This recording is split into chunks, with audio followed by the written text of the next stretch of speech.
Yo, what's up? This is Bruce Wayne, one half of Midi Mafia. Yo, this is Dirty Swift, man. You checking us out on loud.com. Man, you'll know us from doing 21 Questions with 50 Cent. We got a hot record about to be a #1 with Fantasia, When I See You. You'll know us from Nelly, Get You. You'll know us from work with Nori. We out there. How do we get involved with loud.com? We've been friends with Steve Rifkin for a long time, and he told us about loud.com. It's a new concept. It's like kind of like a community for hip hop. And when I looked at it, the first thing I thought kind of popped in my head was it's like a MySpace for hip hop. But on loud.com, you have the actual recording tools in there. All you need to do is plug your microphone in, and you can record and mix your own records on these beats. It gives new rappers a chance to rap on, A-list quality productions.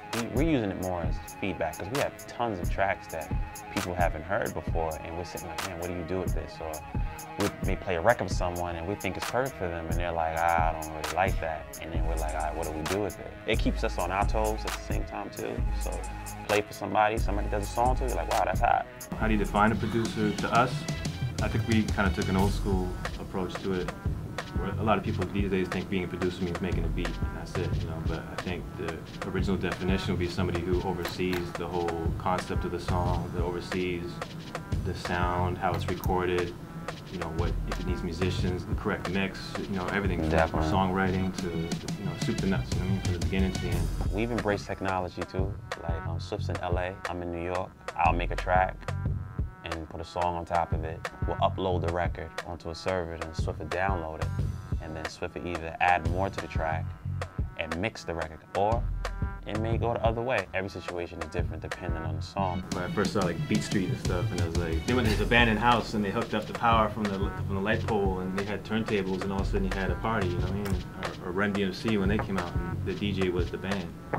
It was like 2 turntables and 2 mics, and they could go into a stadium and rock the show just as hard as Aerosmith, you know what I mean? So it's like that whole thing of making something out of nothing. You could take so many different genres of music and put it into one thing, and it's hip hop. Then all of those things would come together and then influence clothing, influence technology, down to the color of your sneakers or the color of your car.